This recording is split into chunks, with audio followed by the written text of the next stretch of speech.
Parti. Bonjour tout le monde, bienvenue à mes amis, Mireille Rose a.k.a. Lady Rose. J'espère que vous allez bien. Ça te passait Haïti, comment ça va Québec? Écoutez, je sais, ça fait des mois et des mois. Il aurait fallu que je revienne. La date de mon retour est cédulée pour le 29 mai. Mais 4-5 mois dans les maritimes, écoutez, beaucoup de choses se sont passées. Je suis extrêmement contente et heureuse de vous revoir tous la gang. Fait que je vous invite à partager l'émission de mes amis avec votre Lady Rose. Donc, disclaimer toujours, je ne suis pas avocat, je ne suis pas juriste. Donc, l'information que je vous partage, c'est vraiment à vous de le vérifier. Partagez l'émission sur vos plateformes, c'est super important. Et aussi d'adhérer à luxmedia.info, juste mettre votre courriel pour augmenter le nombre d'abonnés parce que c'est comme ça qu'on va pouvoir vraiment mettre à terre les gens de TVA, mettre à terre les gens de Radio-Canada. C'est super important que vous participez là-dedans. All right? En grand titre cette semaine, 13 ans après le séisme en Haïti, c'est qu'est-ce qu'on va parler un petit peu aujourd'hui. Comme vous voyez devant moi, j'ai 2 cloches. Celle-là, c'est pour faire n'importe quel don à Lady Rose. Et moi, je vais partager toujours avec les gens de Luxe Media. Et aussi, cette cloche-ci, qui est vraiment, vraiment différente. Ça, c'est vraiment pour les 10 $ et plus ou 20 $ et plus. Celui-là, c'est pour n'importe quel montant. Celui-là, on va dire 20 $ de plus, là, on recommence, on repart le bal en grand. Et bien évidemment, s'il y a des choses qui ne sont pas correctes, s'il y a des nouvelles ou ce qu'on sait que ces gens-là sont en train de nous avoir, bien, on donne des coups de pénalité. Je vais faire un petit résumé de qu'est-ce que j'ai vécu là, depuis à peu près un bon 5-6 mois que j'ai pas fait l'émission. C'est pas parce que je voulais pas le faire, c'est juste qu'il y a il y a eu plein de choses dans lesquelles que je pouvais pas nécessairement laisser de côté. All right? Donc, j'ai essayé de trouver une chaise, parce qu'il y a une nouvelle émission que je vais faire dans l'éventualité avec André. Il y avait une grande chaise que je voulais avoir qui venait de la Chine, une chaise royale pour Lady Rose. C'est une émission qui est plus du côté business, qu'on va avoir des entrepreneurs qui vont nous parler de leur business. Et finalement, la chaise était à peu près de 3 000 $. Fait que j'ai dit non, on va passer à d'autres choses. Fait que toutes les recherches que j'ai faites, ça a pris un bon 2-3 semaines, un mois pour arriver que j'ai trouvé une place aux États-Unis. La chaise est à peu près à 800 $. Donc, à tous ceux et celles qui veulent faire un don pour m'aider à avoir cette sublime de chaise-là, je vous invite à faire un don et chaque dollar qui est amassé va aller vraiment pour la chaise. Donc, si vous voulez faire un don, juste mettre le mot chaise, chaise royale, puis on va savoir c'est exactement pour ça. All right? Deuxième chose, j'étais en procès. J'étais en procès pour le non-port du masque, all right? Et j'ai eu, la première instance, j'ai eu gain de cause. J'avais 5 procureurs qui étaient devant moi, qui représentaient la fausse couronne de Legault et compagnie, et j'ai eu gain de cause. Je me suis pas, j'ai pas été représentée par un avocat. J'ai une bouche, je l'utilise. J'ai parlé, j'ai plaidé ma cause, j'ai été 5 fois à la cour et j'ai eu mon gain de cause pour la première instance. 2 semaines après, je reçois quoi? Un appel. Un appel du procureur parce qu'ils ont 30 jours maximum pour faire un appel. 2 semaines après, ils ont fait un appel. Je suis retournée au mois de juin. Je crois que c'était le 12 juin qui vient de passer, 2023. All right? Fait que j'ai dû préparer tous mes documents pendant à peu près un mois et demi à me préparer en conséquence, à répéter. J'ai discuté avec Michel L., je ne veux pas dire son nom. C'est vraiment lui qui m'a donné un bon coup de main, même si que je suis arrivée en tant que souveraine. Je suis arrivée avec mon drapeau d'Haïti. Je ne me suis pas levée quand le juge est rentré dans la salle. J'ai agi en tant que souveraine. Ça les a écœurés. J'ai même dit au juge, j'ai même demandé au juge, j'ai dit, est-ce que vous êtes vraiment un juge légal? OK? Est-ce que vous êtes vraiment un juge légal? Parce qu'on est dans les lois maritimes, all right, les souverains. Donc, de là, j'ai plaidé ma cause pour le non-port du masque et j'ai gagné 2 fois. Yes, sir! Fait que j'ai gagné 2 fois sans avocat. J'ai plaidé ma cause. J'ai ouvert ma bouche. J'étais vraiment en colère et frustrée de qu'est-ce qui nous faisait, ce faux gouvernement-là. Puis j'ai pris l'article 139 que je vais vous lire tout à l'heure pour vous dire comment que j'ai eu ma deuxième gain de cause. Et ça va peut-être vous aider.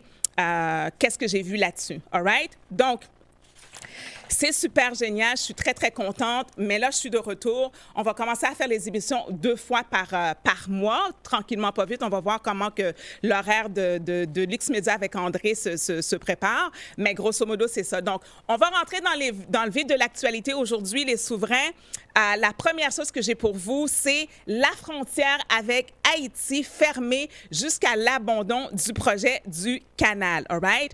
Donc, l'article dit comme ça que la frontière entre la République dominicaine et Haïti restera fermée jusqu'à ce que les Haïtiens renoncent à leur projet de canal s'approvisionnant dans la rivière du massacre qui marque la frontière entre les deux pays, a annoncé dimanche le président dominicain Luis Abinader.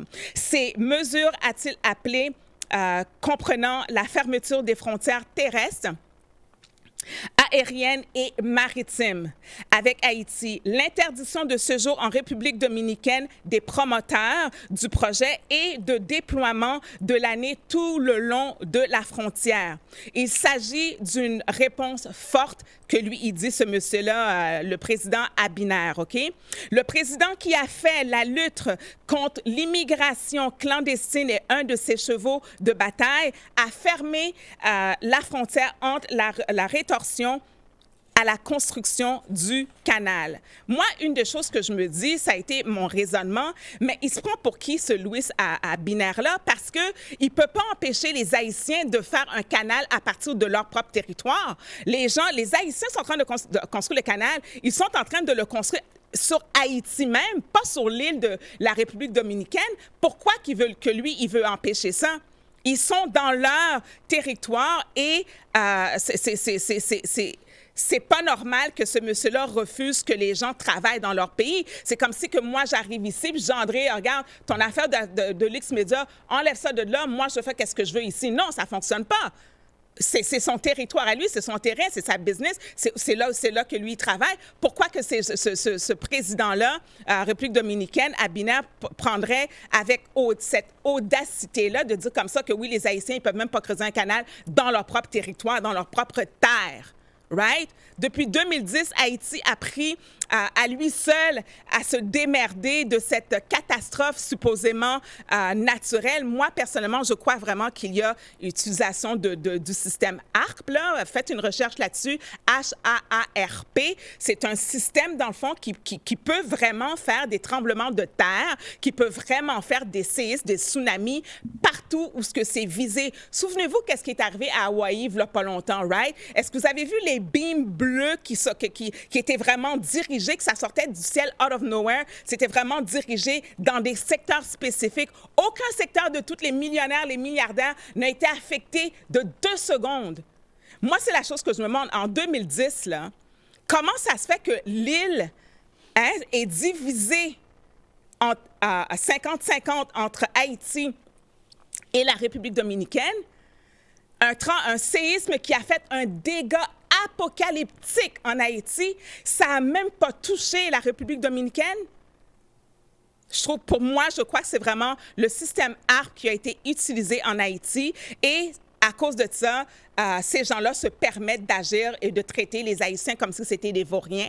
La seule chose que moi, je vous dis depuis le début, Haïti ont des ressources naturelles extrêmement onéreuses, qui fait la richesse du peuple haïtien, et autant les États-Unis, autant la France, autant l'Espagne, autant le Canada veulent avoir les ressources naturelles, et c'est pour ça qu'ils maintiennent le peuple haïtien dans ce désastre-là, parce que ça les avantage. C'est pas normal que la République dominicaine n'a pas eu aucune secousse de leur côté. Plus de 10 milliards de dollars a été ramassé. Plus de 10 milliards de dollars, OK?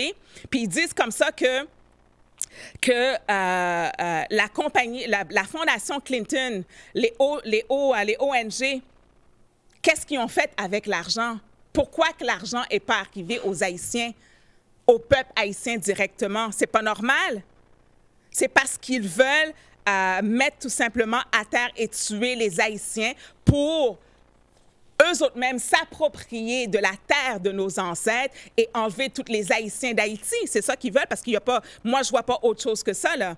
Fait que c'est à nous maintenant, les Haïtiens, de se tenir debout. Et pas juste les Haïtiens. Je parle vraiment de toutes les cultures afro-américaines, jamaïcaines, name it, guadeloupéennes, name it, partout de la Bahamas. C'est important de boycotter tous les produits de la République dominicaine. Moi, c'est sûr et certain, je m'en fous. J'adore la mangue, là. Mais n'importe quoi qui vient de la République dominicaine, je n'achète plus rien. Fait que je lance un appel à tous les Haïtiens, toute la diaspora de toutes les communautés afro, peu importe de quel pays que vous venez, d'être solidaire avec Haïti, avec les Haïtiens et les Haïtiennes et de dire non à ce qui se passe présentement avec les gens de la République dominicaine. Fait que hashtag, là, boycott République dominicaine, tapez-moi ça. Puis pour tout le gouvernement de la République dominicaine, là, vete a la mierda República Dominica. C'est qu'est-ce que j'avais pour vous. OK, en deuxième titre. 10 ans après le séisme en Haïti, à quoi l'argent a-t-il servi? C'est là ce qu'on est rendu présentement. Le tremblement de terre du 12 janvier 2010 en Haïti a donné lieu à un élan de solidarité peu commun. Devant l'ampleur du drame, une trentaine de pays et une dizaine de grandes organisations internationales ont contribué financièrement aux opérations d'urgence et de construction, tandis que des dizaines de milliers de citoyens ont participé à de nombreuses collectes de fonds. Combien d'argent ont-ils recueilli? On ne peut l'estimer, l'article dit, OK? Les pays et les grandes organisations comme la Banque mondiale, le FMI et les grandes agences de l'ONU se sont engagés à verser plus de 13 milliards de dollars. Et maintenant, c'est se dire, mais où est parti cet argent-là? Qui a pris cet argent-là? Il est parti où? Ils disent comme ça, cela dit, le gouvernement haïtien n'a pratiquement rien touché, les donateurs ayant préféré verser l'argent à des ONG ou à des agences de l'ONU comme le PNUD, chargé de coordonner les efforts de reconstruction. OK? L'ambassadeur du Canada en Haïti à l'époque, Gilles Rivard, explique ainsi cette approche. Lui, il dit comme ça, le Canada, comme d'autres pays donateurs, hésitent beaucoup à faire ce qu'on appelle de l'appui budgétaire direct au gouvernement parce qu'on n'a pas vraiment confiance dans la capacité de pouvoir gérer ça sans la corruption de ce gouvernement-là. OK? OK, parfait, il n'y a pas de problème. C'est beau. L'argent, il n'a pas été au gouvernement haïtien. Il est où, d'abord, l'argent? Si le 13 milliards de dollars, l'ambassadeur du Canada vient de dire que, lui, de leur côté, ils ne vont pas donner l'argent directement au gouvernement. Fait qu'il n'y a aucun argent qui a été au gouvernement haïtien. OK? On est d'accord là-dessus. Maintenant, qu'est-ce qui est arrivé avec ce 13 milliards de dollars-là d'abord? Si l'argent n'a pas été fait, qu'il y a quelqu'un, il y a ces organismes-là, qu'eux autres, de leur côté, ils ont utilisé l'argent à mauvais escient, ils ont fraudé l'argent, ils ont volé et pillé l'argent du peuple haïtien. C'est la seule chose qui peut arriver. C'est la seule chose qu'on peut penser. Moi, je vous dis, ceux et celles qui accusent le gouvernement d'Haïti ou n'importe qui ont donné de l'argent pour ce séisme-là en Haïti en 2010, c'est eux autres qui ont volé l'argent. C'est leur projection à eux. C'est eux autres qui agissent avec la fraude, avec la corruption, puis la malversation. Ce sont ces gens-là, ce sont les ONG, ce sont l'ONU, c'est eux autres qui ont gardé l'argent. L'argent, il n'est pas arrivé en Haïti. Il est resté quelque part. Il y a aussi le 13 milliards de dollars qui a été ramassé. Il est où s'il n'a pas été donné, supposément, à ce gouvernement-là corrompu d'Haïti? Right? Il y a les ressources naturelles en Haïti et c'est ça que ces gens-là, ils veulent. C'est aussi simple que ça. Ils n'agissent pas de bonne foi. C'est des criminels. C'est pas normal qu'un pays, n'importe quel pays sous la terre, ça n'a pas d'importance que ce soit Haïti, que ce soit en Chine, que ce soit en Libye, que ce soit quoi que ce soit. C'est pas normal depuis 13 ans qu'un pays est à terre comme ça et que toutes les Nations unies ne se sont pas levées pour faire quoi que ce soit, envoyer des tracteurs, envoyer la main-d'œuvre pour au moins dégager les rues, ramasser les roches. Le palais d'Haïti est encore à terre. Si ça serait un tremblement de terre en Californie, quoi que ce soit, tout est relevé du jour au lendemain. Ils font rien pour Haïti. Pourquoi? Parce qu'ils veulent garder le peuple Haïti assujetti à cette misère-là. Et ça, c'est criminel. Right? Il y a une vidéo que je vais vous faire voir qui me touche énormément. C'est une vidéo d'un bon 3 minutes de temps. Je veux vraiment vous faire un retour sur le chaos du séisme en Haïti parce que c'est vraiment... je ne crois pas qu'on a vu cette vidéo-là à ce niveau-là. C'est TV5 Monde qui ont fait ça. André, s'il te plaît.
De retour en studio, les souverains, c'est inhumain qu'est-ce que le peuple haïtien est en train de vivre présentement. C'est inhumain. Puis là, tu as l'autre à côté. 13 ans que le pays est à terre comme ça. Le seul endroit où ce que les Haïtiens peuvent trouver un certain refuge, c'est en République dominicaine. Et tu vas me dire comme ça, tu vas les empêcher de se donner une vie, de se rescaper eux-mêmes. Combien d'immigrants qu'on a acceptés au Québec et au Canada? Des gens de l'Ukraine, de ci, de ça. Combien qui ont de meilleures vies que même les Québécois et les Canadiennes qui vivent au Québec, qui se font donner 2 500, 3 000 $ par mois par le fédéral?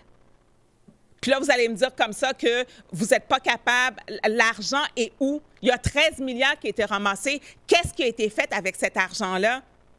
La Fondation Clinton, Hillary Clinton s'est payé ses élections avec ça. Il y a eu du kidnapping des enfants. Une des contacts de Hillary Clinton a été en prison pour ça. Sur la frontière, on l'a pogné avec une trentaine d'enfants. Right? Toutes les matières premières qui sont en Haïti, même Elon Musk, il a été en Haïti dernièrement pour acheter de l'iridium parce que c'est avec juste ce métaux précieux-là que tu peux faire des fusées ou aller dans l'espace lunaire, si tu veux, là, peu importe, dans l'espace, où ce que ça peut être concentré, la chaleur, et tu ne vas pas te faire brûler à vif. Nous, on a des montagnes et des montagnes de ça en Haïti. On est le 2e fournisseur d'iridium dans le monde après l'Afrique.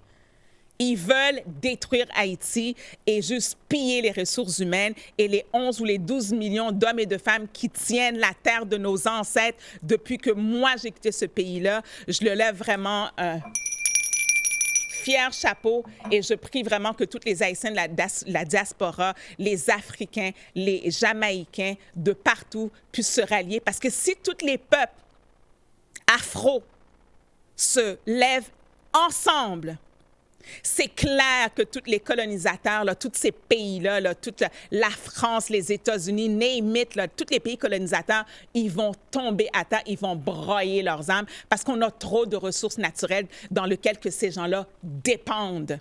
Fait que c'est vraiment à nous autres de se lever, toute la diaspora un peu partout à travers le monde et dire non à ces pays colonisateurs-là et de vraiment peut-être monter un tross nous-mêmes pour aider et s'assurer que l'argent va directement pour le peuple. On passe à un autre sujet, les amis. Justin Trudeau et Sophie Grégoire se séparent. Je voulais absolument revenir là-dessus. L'article dit comme ça que Sophie et moi aimerions partager qu'après de nombreuses conversations réfléchi et difficile, nous avons pris la décision de nous séparer tout simplement, ont indiqué la publication de Trudeau. Et ils disent aussi que comme toujours, nous restons une famille proche avec un amour profond l'un pour l'autre et pour tout ce que nous avons bâti en continuant et continuerons à bâtir, on demande au grand public et à tout le monde de respecter notre vie privée. All right. On va se parler 2 minutes. Tu veux que je respecte ta vie privée, Trudeau, Sophie Grégoire, là? All right, c'est bien ça. Puis nous autres, là-dedans, notre vie privée, qu'est-ce que tu en fais? Notre vie privée dans laquelle que tu nous forces à mettre un masque sur le visage de nos enfants à partir de 2 ans, de 3 ans. Tu forces, dans tout le système d'éducation, à donner des cours sexuels à des enfants en primaire pour les groomer. S'ils se font toucher, s'ils se font attaquer par un mon-oncle ou un ami de la famille, eux autres, ils vont prendre ça comme si c'était un jeu, comme si c'était normal de parler d'affellation puis de sodomie à des enfants pour briser leur innocence. C'est pas une intrusion dans nos vies privées à nous en tant qu'hommes et femmes qui vivons, qui sont des contribuables dans ce pays-là. Le crédit social que le gouvernement veut imposer, il y a des chèques là, qui devraient rentrer bientôt là, par la poste à tous les Canadiens. Un petit 2 000, un petit 3 000 par mois. C'est ça la grosse mafia. Là. Ils vont te donner un code pour que tu te fermes la gueule, right? C'est ça qu'ils sont en train de mettre en place présentement. Les passes sanitaires. Est-ce que tu nous as demandé notre avis? C'est pas envahir ma vie privée avec tes passes sanitaires? D'assumer et d'éradiquer les dettes que eux autres, eux-mêmes, ils ont créées en toute conscience, puis après ça, il dit non, on n'a pas le choix, c'est des taxes de ci, l'augmentation, l'inflation. Non, c'est le gouvernement qui a créé ces dettes-là et c'est juste des chiffres binaires dans un ordinateur. Il n'y a pas de dette nulle part. All right? Moi, je n'ai jamais cru à ce mariage-là personnellement, là. Toutes les gestuelles de Trudeau, on voit que c'est pas un homme, là, right? Il se croise les jambes, on dirait qu'il n'y a pas de partie intime, là, quasiment. C'est comme, c'est pas normal, ça, là. C'est pas normal. J'ai quelques photos, là, que j'ai trouvées avec lui, avec Emmanuel Macron. Je crois que Sophie était vraiment... regardez-moi ça, comment il se regarde, là. Écoute, moi, je regarde mon homme comme ça, en admiration, là. C'est pas... Il y a un petit peu regardez-moi les photos. Surtout celle-là en bas à droite. Tu peux pas coller ta tête comme ça, mettre ta main dans les cheveux d'un autre homologue politique dans des grosses conférences internationales. Regardez cette image-là, Sophie qui dit « Hey, vous deux, là, c'est quoi? » Puis là, tu vois les mains de Macron. Non, moi, j'ai rien à voir là-dedans. Trudeau qui le pointe, c'est lui le coupable. Regardez-moi ça, c'est pas un homme. Fait que moi, je crois que Sophie, elle s'est fait payer pour être dans ce mariage-là de convenance, comme qu'on dit, pour qu'il n'a pas l'air trop gay. Moi, je n'ai jamais vu un premier ministre qui était aussi pro-LGBT, toutes les parades de fierté gay, il est partout. Il a même participé comme le seul premier ministre du Canada, là, ou partout dans le monde quasiment, qui a participé à le Canada Drag Race en tant que juge. C'est inconcevable. Puis moi, je comprends pas. Ils disent comme ça qu'ils sont pas divorcés, qu'ils sont séparés. Il me semble que si tu es séparé, tu es divorcé. Non, c'est vraiment précisé qu'ils n'ont pas divorcé. C'est vraiment juste une séparation. Fait que si tu n'es pas divorcé, ça veut dire que tu es encore marié, mais tu es séparé.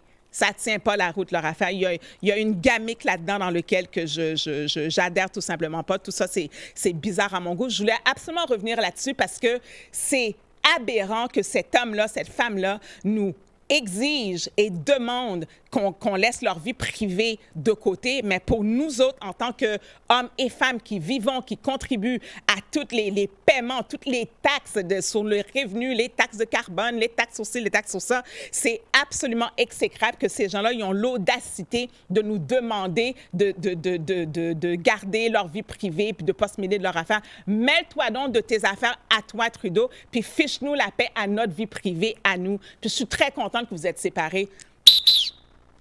Point barre. Ça bullshit comme ça, on peut pas endurer ça, là. Endurer ça. All right. L'autre article que j'ai pour vous, c'est le feu. Le Burkina Faso vient de lancer une bombe à l'ONU. All right? Je suis contente parce que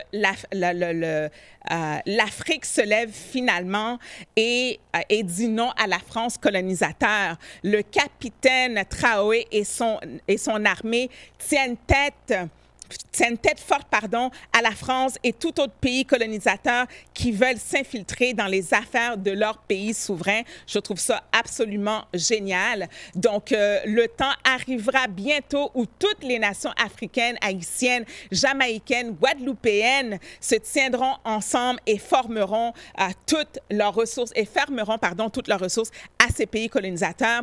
Ils viendront quémander à nos pays pour qu'ils puissent vivre. Le temps viendra et ça ne sera pas tardé. Si tu peux mettre la vidéo, mon cher André. Ah, y a-t-il une vidéo après ça? Oui, si tu ne l'as pas, c'est correct. Je me rappelle pas qu'il y avait une vidéo là-dessus. Celui qui partait à 1h36. Oh, j'ai pas vu ça dans les courriels. Excellent, parfait. Il n'y a pas de... Un super chat de Jesus Christ. Ah, Jesus Christ! De combien? Ah, mais du bon retour, Lady Rose, tu es toujours aussi ravissante. Merci. Yes! C'est apprécié, Jesus Christ. I love you in the name of Jesus. Super, c'est vraiment apprécié. Donc, l'autre article que j'ai pour vous, la loi sur la santé publique, l'article 139 pour le non-port du masque, all right? Ça, c'est celui-là ici. Merci, André. C'est super important que vous écoutez ça, les souverains, parce que moi, c'est ça que j'ai fait pour que j'ai eu mon gain de cause, all right? Beaucoup d'entre nous, là, on a eu des tickets pour le non-port du masque. Ils ont ramassé tout près de 75 millions de dollars. Donc, l'article dit, OK, comment commet une infraction et est passible d'une amende de 1 000 à 6 000 $ quiconque, dans le cadre de l'application du chapitre 11, entrave ou gêne le ministre, le directeur national de santé publique, un directeur de santé publique ou une personne autorisée à agir en leur nom, refuse d'obéir à un ordre que l'un d'eux est en droit de donner, refuse de donner accès ou de communiquer un renseignement ou un document que l'un d'eux est en droit d'exiger, ou cache ou détruit un document ou toute autre chose utile à l'exercice de leur fonction. All right? Si vous... c'est correct, André, pour l'article, merci. Donc, si vous avez sur votre constat d'infraction, all right, si vous avez parce qu'ils doivent donner une raison pourquoi ils vous donnent le ticket, right? Donc, si vous avez sur votre compteur d'infraction ceci, all right? C'est écrit 123 entre parenthèses 8, l'article 123 entre parenthèses 8 et l'article 139, et ça dit, c'est écrit à refuser d'obéir à l'ordre de porter un couvre-visage lors d'un rassemblement de personnes qui exercent leur droit de manifester publiquement. L'article 139 vous convient et vous allez pouvoir l'utiliser comme bon vous le semble. All right? Donc, l'article 139, qu'est-ce que ça dit exactement? Ça dit dans une partie que à entraver ou gêner le ministre, le directeur national de la santé publique, un directeur de santé publique ou une personne autorisée à agir en leur nom dans leur fonction. La question que vous devez vous poser, est-ce que vous avez désobéi à l'ordre du directeur? Right? Parce que c'est ça que ça dit l'article. L'article dit comme ça, à entraver. Tu peux avoir une contravention de 1 000 à 6 000 $ si tu as entravé ou gêné le ministre. Est-ce qu'on a gêné le ministre? Non. Est-ce qu'on a gêné le directeur national de la santé publique? Absolument pas. Un directeur de santé publique ou une personne autorisée à agir en leur nom. Vous allez me dire, oh oui, mais Lady Rose, la police sont autorisées. Non, la police, c'est les lois de la santé publique. Ça n'a rien à voir avec la police. Si c'était un corps médical qui était sur le terrain, c'est une autre paire de manches. Faites vos vérifications là-dessus de vous-même, OK? Donc, est-ce que vous avez refusé d'obéir à cet ordre-là? Non, parce que vous étiez en droit de manifester publiquement. Fait que tu n'as pas refusé de porter un masque. Si tu n'en avais pas de masque sur toi, tu n'as jamais refusé de porter. Tu n'en avais pas de masque, tu ne peux pas refuser quelque chose que tu n'as pas. Tout est dans la perception, tout est dans la façon que les termes sont expliqués. All right? C'est comme ça que je l'ai eu, André. All right? Fait que vous ne pouvez pas refuser d'obéir si vous n'avez pas de masque sur vous. Tout est dans l'interprétation. Je ne suis pas avocate, je ne suis pas juriste, je ne suis pas juge, puis je ne veux pas l'être non plus. Mais je suis une femme et je réfléchis. J'ai parlé avec Michel L. On a tout décortiqué cette affaire-là et c'est ça. Si vous n'avez pas désobéi, vous n'avez pas de masque sur vous, les souverains, tu ne peux pas désobéir à l'ordre. Tu n'en avais pas de masque. C'est ça la clé. All right? C'est comme ça que vous allez pouvoir. Fait que mettez votre plaidoirie de cette manière-là. Si vous voulez que je vous envoie de l'information, whatever, téléphonez-moi à 1-888-231-4278. Ça va me faire plaisir, mais c'est l'article 139. C'est vraiment, vraiment pas compliqué. Si c'est ça, c'est écrit sur votre constat d'infraction, c'est exactement comme ça que vous devez plaider votre situation. All right, les souverains, donc c'est qu'est-ce que j'avais pour vous aujourd'hui au point de vue d'actualité. Donc, j'espère que vous allez partager, que vous allez apprécier. Je suis vraiment très, très, très heureuse et très contente d'être de retour avec vous. Donc, les événements qui s'en viennent présentement, il y a la formation en présentiel de votre LLC, dans lequel que je vous invite vraiment, les souverains, souveraines, de participer à cet événement-là. C'est quoi un LLC? C'est Limited Liability Company. C'est une suite de la série des conférences Protéger vos avoirs. Pourquoi que les gens y forment un LLC? C'est la protection de vos biens personnels, la protection de la propriété intellectuelle, puis un créancier ne peut pas s'en prendre à vos biens personnels.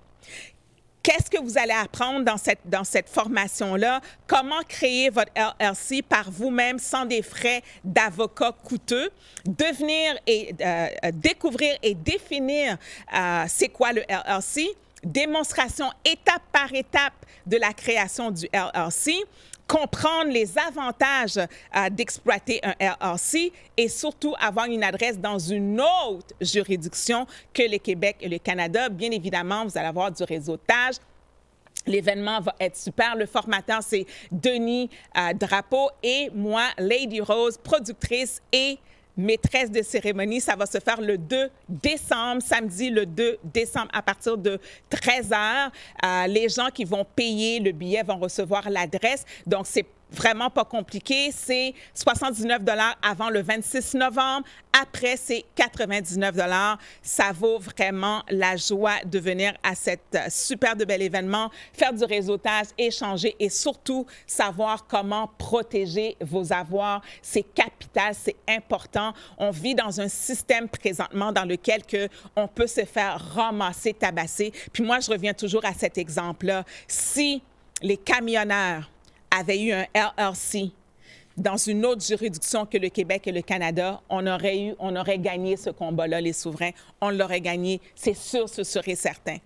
Il faut agir comme ces gens-là. Le LLC, ce n'est pas quelque chose qui est juste pour les millionnaires, pour les milliardaires, pareil pour les fiducies ou les trusts. C'est autant pour vous, monsieur, madame, tout le monde, maman, papa, les entrepreneurs. Placez, faites votre LLC, mettez-les dans une autre juridiction et mettez votre argent là-dedans, mettez vos biens là-dedans et ayez la paix d'esprit. Donc, je vous attends le 2 décembre à 13h. Pour toute information, téléphonez-moi au 1-888-231-4278. Aussi, envoyez-moi un courriel si vous désirez à ladywalkthetalk@gmail.com. All right? Donc, je vais juste faire mettre un petit peu la puce à l'oreille, là. Bientôt, ça va être la campagne de financement de l'X-Media. On a vraiment besoin de votre implication là-dessus. Donc, je vous dis, préparez votre checkbook, préparez votre carte de crédit, votre carte de débit, parce que l'année passée et l'année d'avant, j'ai fait 2000 $ en 1 heure de temps. Et là, je vous lance le défi de faire 3000 $ en 1 heure de temps. L'X-Media, c'est la télévision du peuple. On a besoin de vous. C'est vous qui tenez cette place-là. C'est vous qui le gardez en vie à chaque semaine, à chaque jour que vous faites des contributions. Partagez les vidéos de toutes les émissions de l'X-Media, pas juste mes amis, mais Kent, Gilbert et compagnie. Faites le nécessaire pour vous impliquer. TVA est en train de perdre ses plumes. Radio-Canada est en train de perdre leurs plumes. Yes, il faut trouver des endroits comme l'X-Media pour nous assurer d'avoir une bonne information, une réinformation qui est légitime et non la désinformation comme que ces gens-là. Mais ils sont en train de vivre leur karma, mais s'il vous plaît, partagez la vidéo. Quand la date va être tombée, vous êtes le premier à savoir, mais je vous dis tout de suite, moi, je vous lance le défi, c'est dans votre main à vous, 3000 $ en dans de 1 heure de temps. C'est ce que je demande comme cadeau. All right? Pour la gaine de l'X-Media. Donc, je suis prête, mon cher André, pour le serment. Je vais le faire. Je pense que tu peux trouver sur l'Internet la toune, là. Je l'ai pas. Tu l'as pas sur l'Internet nulle part? Shit, ça va être trop long. OK, je vais y aller. J'avais dû penser à ça. Bien, c'est correct, c'est correct. Je vais y aller directement. Oui. Comme ça, donc, je jure devant Dieu et devant la nation d'en être le gardien intraitable et farouche, qu'il flotte désormais dans l'azur pour rappeler à tous les Haïtiens les prouesses de nos sublimes martyrs de la Crête à Pierrot et de la butte Charrier. et de Vertières qui se sont immortalisés sous les boulets et la mitraille pour nous créer une patrie où l'Haïtien se sent réellement souverain et libre. Yes! All right, les souverains, on se voit la semaine prochaine sur des changements. Vous allez être au courant, mais la semaine prochaine, mercredi, le 22 novembre à 18h sur luxmedia.info. S'il vous plaît, partagez. C'est la télévision du peuple. C'est votre télévision. Partagez en masse la vidéo. Merci, mon cher André. On se voit la semaine prochaine. Au revoir, tout le monde. À bientôt.